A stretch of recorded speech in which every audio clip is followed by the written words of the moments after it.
안녕하세요. 오늘은 6월 9일 연중 10주일이죠. 오늘 복음 말씀은 마르코 복음 3장 20절에서 35절의 말씀입니다. 오늘 시내에서 공사가 있는지 굴착기인가요? 그게 큰 소리가 나는데 양해를 부탁드리고요. 오늘 복음의 제목은 누가 내 형제고 내 어머니고 내 형제인가 하는 말씀으로 시작하겠습니다. 오늘 예수님께서 제자들과 함께 집에 가셨는데 군중들이 모여서 음식을 먹을 겨를조차 없었죠. 예수님의 일행이. 또 한편으로 예수님의 친척들이 소문을 듣고 붙잡으러 왔는데 예수님이 미쳤다고 생각했던 것이죠. 가짜뉴스죠. 한편 예루살렘에서 온 율법학자들은 또 예수가 베엘제불이 들렸다고 그렇게 이제 비난하면서 또 예수님이 또 논쟁을 하죠. 또 사탄과의 관계도 얘기하면서 사탄도 자신을 거슬러 일어나 갈라서면 버티지 못하고 끝장난다. 진실로 말하는데 사람들이 짓는 모든 죄와 그들이 신성을 모독하는 어떤 말도 용서받는데 하지만 성령을 모독하는 자는 영원히 용서를 받지 못하고 영원한 죄에 매이게 된다. 이 말씀하는 것은 사람들이 그는 더러운 영이 들렸다고 말하였기 때문이다. 가짜뉴스입니다. 가짜뉴스를 위해서는 분명하게 대응을 해야 되는 것이죠. 그때 예수님의 어머니와 형제가 왔어요. 밖에 서서 예수님을 불러달라고 했는데 주님이 이렇게 말씀하시죠. 사람들이 예수님께 보십시오. 스승님의 어머님과 형제들과 누이들이 밖에서 스승님을 찾고 계십니다. 하자 예수님께서는 그들에게 누가 내 어머니고 내 형제들이냐 하고 반문하셨어요. 이게 오늘 복음의 제목으로 하겠습니다. 누가 내 어머니고 내 형제들이냐. 그리고 주위를 둘러보면서 이들이 내 어머니고 내 형제들이다. 하느님의 뜻을 실행하는 사람이 바로 내 형제요, 누이요, 어머니다 하는 강력한 말씀을 하고 계십니다. 오늘날 현대인들, 특히 한국 사회에서 국제관계도 마찬가지입니다만은 많은 사람들이 섞여 살아요. 사고방식도 다르고 환경도 다르고 그런데 이 여러 가지 측면에서 경제적 영향은 당연히 받지만 정치적 영향 또 그 사회적 영향 세대마다 달라진다는 것이 그런 뜻 아니겠습니까? 또 그 사회가 선동적이든지 또 권위주의적이든지 또 민주적이든지 바로 그런 관계 속에서 우리가 살아가고 있는 것이죠. 가족 중에 한 명이 직업을 갖고 일을 하고 관리를 하면 좋은 지위를 얻는 경우가 많죠, 당연히. 민주주의의 감각이 발달하지 않은 사람은 또 어떻게 살아갈까 하는 궁금증도 있을 수 있겠습니다. 그런 점에서 가족과 친구들을 자신의 주변에 두려고도 노력을 하죠. 우리는 한국 사람들은 조금만 친하면 다 가족이에요. 식당에서도 이모 그러고 하잖아요. 이모. 또 친구 어머니를 그냥 어머니라고 하고요. 이렇게 가족과 친구들을 주변에 두려고 노력하는 문화가 한국 문화인데 누구도 그런 점에서는 리더가 된 그 사람의 영향을 많이 받는 거예요. 리더를 칭찬하는 경우도 있지만 리더가 굉장히 그런 점에서 쉽지는 않죠. 민주적 태도의 경우 이런 행동 방식은 공적 행위에 대한 사적 이익으로 간주가 되는 거예요. 이게 무슨 말이냐면 여러분들 잘 아시겠습니다. 본당도 그럴 수 있고요. 본당 신부도 그럴 수 있고 목민관이라고 할 수 있는 공무원들도 마찬가지고요. 모든 경우가 그렇습니다. 공적 기능을 수행하는 방식이 뭐냐. 공적 기능을 공인이라고 하는 거죠. 공인이라고 하는 공적 기능을 수행하는 방식은 어떻게 보면 조금 비인간적이고 비인격적이어야 된다는 측면들이 강조돼요. 오늘 예수님이 그런 말씀하는 거예요. 친척도 어머니가 왔는데 누가 내 어머니고 내 형제냐 좀 각박한 것 같고 정말 섭섭한 것 같지만 여기 있는 사람들이 내 어머니고 내 형제고 하느님의 말씀을 실행하는 자가 내 어머니고 형제라고 얘기하는 것이죠. 그렇기 때문에 어떤 직분, 공직을 공공적인 그러한 대표를 맡고 있는 사람들은요. 형제 자매를 몰라도 된다는 거예요. 또 한 가지는 형제 자매를 다른 사람보다 더 많이 알아서도 안 된다는 거예요. 안다고 보여도 안 된다는 거죠. 이거 어쩌란 말인가? 첫 번째는 공직을 맡은 사람들은요. 형제 자매를 몰라도 된다는 것은 오늘 복음하고 마찬가지죠. 다시 말하면 두 가지 태도가 모두가 결함이 있다는 것을 말한다는 거죠. 부패가 생길 수 있다는 걸 말하는 거예요. 첫 번째, 형제 자매를 몰라도 된다는 이런 차원에서는 오늘 예수님처럼 첫 번째에서는 부패가 커지기 때문에 그래요. 보세요. 우리나라 역사 안에서 대통령의 친인척 비리들이 얼마나 많습니까? 누구도 피해갈 수 없잖아요. 그렇죠? 그 대응하는 방식이 똑같았는데 말이죠. 그렇죠? 두 번째는 다른 사람보다 더 많이 안다고 보여서도 안 된다고 하는 것은 많이 알게 될 경우에는요. 아무래도 사람을 기계처럼 여겨지는 그런 느낌을 상대방이 받을 수 있어요. 제가 본당 신부 교우가 7,000명인 본당도 해봤거든요. 지금 우리 본당은 2,500명이에요. 물론 주일에 미사가 한 700명 오시는데 이 7,000명인 그런 본당에서는 눈이 14,000개잖아요. 저는 2개고. 우리 태안 본당은 2,500명, 2,400명 되는데 미사가 한 700명 오시는데 미사 오는 분만 해도 1,400개의 눈을 가지고 계세요. 저는 2개예요. 누구도 내 두 눈이 그 모두에 맞출 수가 없다는 거죠. 제가 안 한다는 게 아니라 그렇게 오해가 될 수 있다는 것이죠. 그래서 첫 번째는 부패의 그런 원인이 되고 두 번째는 마치 사람을 기계처럼 대하는 비인격적으로 보인다는 겁니다. 그래서 굉장히 섭섭한 게 많아요. 누구는 웃는다, 누구는 웃지 않는다. 나도 잘 모르거든요. 그런 점에서. 그래서 이러한 것은 우리로 하여금 사람들 사이의 결합의 다양한 방식에 대해서 생각해 보게 하는 것이죠. 사회의 시작은요. 사회의 출발점은 본래 가족이에요. 가족. 자녀라든가 형제라든가 친척, 동족이죠, 동족. 우리도 외국에 나가면 한국 사람 만나면 반갑잖아요. 원시 사회는요, 혈통, 씨족이었죠. 그래서 사람들의 국민의 통합 속에서 최초의 자연적 결합을 발전시키는 것 외에는 아무것도 하지 않습니다. 가장 진보된 사회는요, 이 좁은 씨족이라든가 가족의 고리를 극복하려고 노력하는 것이 가장 진보된 사회예요. 시민의식이라고 하죠. 플라톤에게 있어서요, 그것은 매우 불완전한데, 왜냐하면 씨족이라든가 이런 사회는요, 민족이라든가 혈통이라는 사회는요, 물질적인 원리에 기초를 두기 때문에 그렇습니다.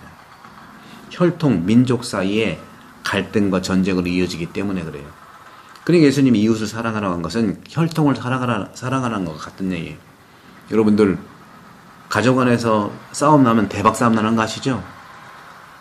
혈연, 가족 필요 없어요. 돈이 최고예요. 돈 때문에 그러는 거예요. 거기다가 또 이 여러 가지 식견과 여러 가지 경험이 다양한 사회에서는요 더욱 힘들죠. 막무가내로 나가니까. 그런 점에서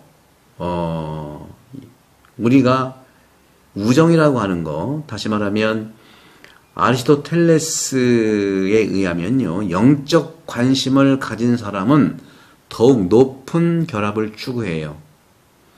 아리스토텔레스에게 그러한 결합의 시작은 이득이나 즐거움뿐만 아니라 공통의 영적 이익에 의해 영감을 받는 우정을 말하고 있어요. 그래서 우정은요, 같은 이상을 가진 사람들의 사회가 되는 거예요. 친구 좋다는 게 그런 거잖아요. 친구. 그러한 사회는요, 인종과 민족 사이의 차이를 극복할 수가 있어요. 가장 심각하고 기쁜 게 바로 가족 관계예요. 피는 물보다 진하다는 그게 정말 그런 부분에서 어려움이 상당히 많이 내포되고 있는 것이거든요. 모든 사람들은요, 대가족처럼 느낄 수가 있어요. 나는 피를 공유하지만 영을 따라야 되는 거예요. 어떤 사람들은요, 이러한 체계에 따라서 성경이죠, 구약과 신약의 차이점을 설명하고 싶어 해요. 일정 부분은 맞습니다. 그런 점에서 이 역사 안에서 구약의 역사를 본다면 하느님께서는요, 아브라함과 그의 아들들로부터 시작하는데, 하지만 그들이 수가 많아지면 이 민족은 아브라함의 자손의 신화를 벗어나지 못해요. 하느님 생각 않고요, 우리만 생각하는 거예요. 구원은요, 유대인에게만 주어지고 다른 민족과 친밀한 접촉은 금지되는 거예요. 이게 바로 오늘날의 이스라엘의 문제잖아요. 자기들끼리 똘똘 뭉치면서 얼마나 공격합니까? 보편적 하나님을 믿는 이스라엘 백성이 아니잖아요.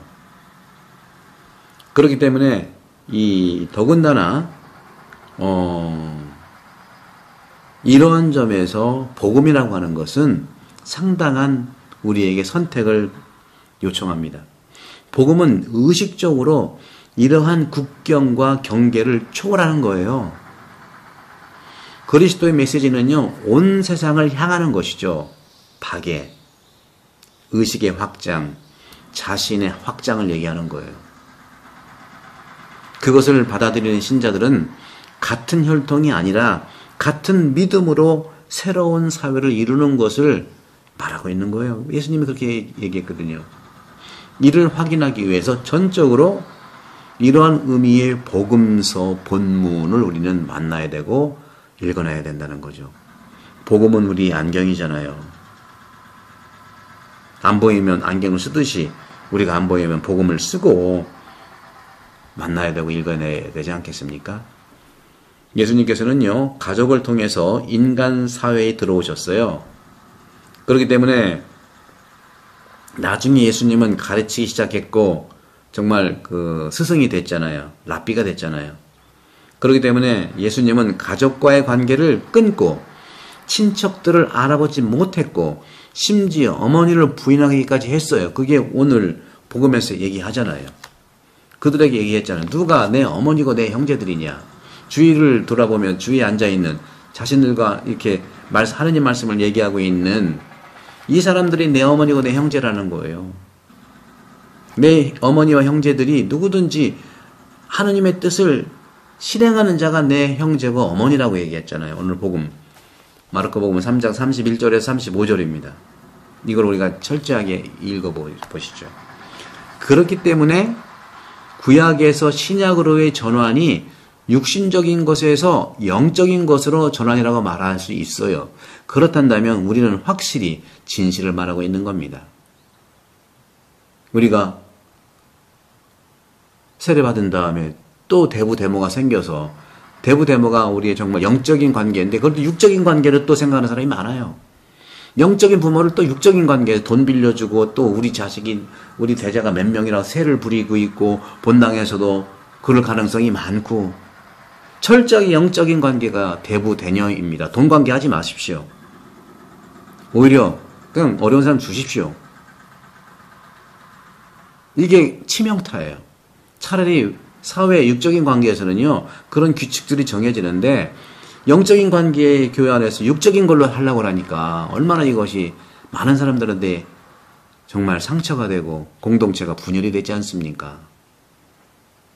하지만 우리는 육체적이고 영적인 용어를 플라톤적이고 영지주의적 의미로 이해하는 위험에 노출되어 있어요. 그건 또 우리가 조심해야 되죠. 그래서 영적인 접촉, 영적인 연대라고 하는 거요. 영적인 연합은 믿음의 기초를 두는 겁니다. 믿음이 없으면 아무것도 아닙니다. 믿음에 있고 하지만 그리스도교의 신앙은 본질적으로 일반적 이념보다 훨씬 더 상위라는 거죠. 상이라는 게 뭐 교만하다는 게 아니라 초월적이고 더 신비적이라는 뜻입니다. 예수님께서는요, 정치적인 의미에서 정당이나 새로운 문화운동의 창시자가 아니에요. 따라서 그리스도교 신자들이 성당에서 정치적으로 사용하지 마세요. 정치는 우리가 정치에 참여는 할 수 있지만 종교를 정치로 이용하면 안 되는 거예요. 예수님이 정당 만든 게 아니라니까요. 정당원이 될 수는 있어요. 그러면 그리스도교의 사상으로 그런 활동을 할 수 있겠죠. 그런 점에서 예수 그리스도께서는 아버지와 하나가 된 것처럼 사람들도 하나가 되기를 원하시는 분이에요. 단일 이념으로의 연합은 이렇게 인간을 광신주의의 위험에 노출시키고 다른 인간 가치를 거부하게 만듭니다. 계속 공사 소리가 들리는데 정말 죄송한데요. 제가 좀 더 목소리를 높일게요. 저 소리를 내가 압도해야 되겠어요? 인간의 결합은, 인간의 연대는 오직 가족 안에서만 존재하는 결합보다 우월해야 한다는 것을 깨닫는다는 것은 참으로 아름다운 일입니다.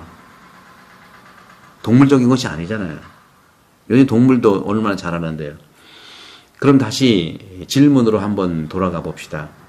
최초의 근본적인 인간의 결합은 가족에서 시작됐어요. 분명해요. 하지만 가족과 사람 자신은 어디에서 시작된 거예요? 신성한 말씀에서 시작된 거예요. 신성한 말씀이라는 것은 바로 하느님께서 우리를 창조하신 그 부분에서 우리가 들여다봐야 된다는 말씀을 드리고 싶은 거예요. 태초에 하느님은 말씀을 하셨고 우주와 조화를 이루면서 인간을 창조하셨어요. 우주와 조화하는 인간. 그렇기 때문에 하느님의 말씀은 모든 피조물과 인간 사이의 결합을 이루는 첫 번째 띠입니다. 까떼나야. 까떼나 성모 우리가 레지오에서 까떼나가 띠잖아요. 띠. 골이라는 거죠. 신성한 말씀은 이렇게 어머니와 형제를 만드는 거예요. 다른 사람의 아버지나 어머니가 된다는 것은요, 이 땅의 창조주이신 하느님을 반영한다는 의미를 가지고 있어요. 이러한 거룩하고 신성한 말씀은 처음에 말씀하셨지만 그 말씀이 계속 활동하고 있다는 거죠. 말씀이 움직이신다는 거예요. 활동으로. 신성한 말씀의 힘으로 거룩한 바실리오 성인께서는 강에 물이 흐르고 식물이 자라고 동물이 번식하고 인간이 그렇게 산다고 쓰셨어요. 하지만 인간은 다른 피조물과 달라요. 인간은 지성과 자유의지를 가지고 있잖아요. 따라서 사람은요, 삼위일체의 내적, 내면 생활과 마찬가지로 의식적으로 자유롭게 하느님의 말씀을 받아야 하는 겁니다. 삼위일체 신비는요, 첫째로 가장 완벽한 말씀이시고 그 말씀은 성부의 뜻을 받아들인 거죠. 그렇기 때문에 이 땅에서 하느님의 말씀을 받아들이고 지키는 사람들은 하늘에 계신 아버지 뜻대로 태어난 형제 자매들과 같다는 겁니다. 이것은 다른 자연스러운 관계의 방식, 즉 혈연 관계가 억제된다는 의미일까요? 안 그렇습니다. 신약은요, 구약을 폐하러 온 것이 아니에요. 성취하고 완성하러 온 것이죠. 예수님 직접 말씀하셨죠. 그래서 신앙은요, 가족관계도 파괴하지 않고 가족관계를 완전하게 하고 확장시키는 겁니다. 그런 분들이, 그런 신앙인들이 많아요. 그래서 우리는 이것을 마리아의 예를 통해서 잘 볼 수가 있지 않습니까?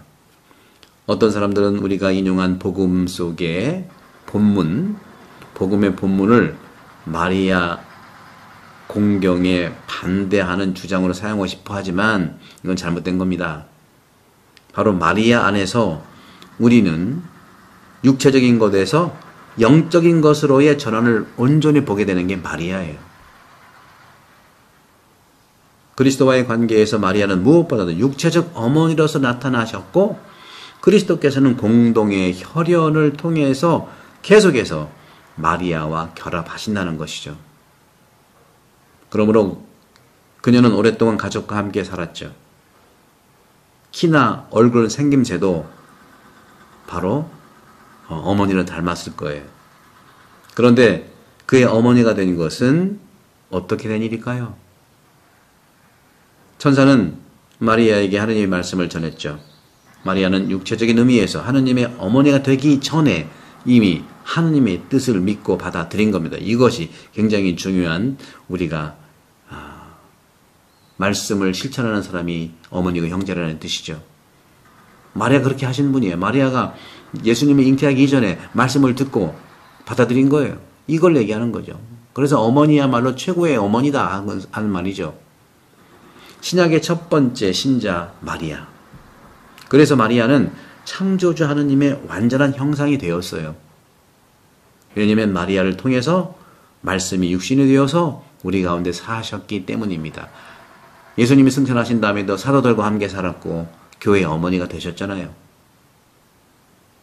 그러므로 그분은 또한 모든 신자의 어머니이시고 그분 안에서 우리도 우리의 삶에서 하느님의 말씀을 어떻게 깨달아야 하는지 그것을 그분에게서 보는 겁니다. 이런 방법은 다르지만 목적은 똑같아요. 우리도. 마리아는요, 먼저 하느님의 말씀이 육신이 되어서 영적으로 받아들였습니다. 우리는 육체적으로 존재를 시작하지만 점점 더 영적으로 변해야 합니다. 그러면 마리아의 신비가 우리 안에서도 실현될 것은 분명합니다. 신앙이 생명이 되고 말씀이 육화될 것입니다. 결과적으로 육신적 현실도 영적인 것이 될 거라는 것이죠. 믿으십시오. 교회 2000년이 아니 성경까지 3000년이 앞으로 수천 년 동안 이것이 살아가는 것이죠. 우리가 성체성사를 통해서 그리스도의 몸과 피를 받아 모실 때 우리는 육체적으로나 영적으로 그분과 하나가 되는 겁니다. 그 모범을 마리아가 이미 보여주신 거예요. 이것은 또한 우리가 다른 사람들과의 관계에서 살아가는 방식이기도 해요. 사랑하는 형제자매 여러분, 예수 성심 성월, 예수 성심 대축일, 어제는 티 없이 깨끗하신 성모 성심 기념일, 오늘 연중 10주간의 이 복음 말씀, 누가 내 어머니고 내 형제냐, 그 부분에서 우리가 오늘 복음 말씀을 또 많이 전파해 주시고, 조금 깁니다만은 굉장히 이제 복음 말씀의 기본적인 토대에서 깊숙이 들여다본 이 내용들을 많이 숙고해 주시고 이렇게 살았으면 좋겠다는 말씀 드리면서, 제가 출간한 영혼 돌봄 여러분 많이 애용해 주시고, 사인을 받고 원하시는 저한테 메일 보내주시면 제가 보내드리도록 하겠습니다. 여러분 감사합니다. 성부와 성자와 성령께서는 여러분 모두를 강복합니다. 감사합니다.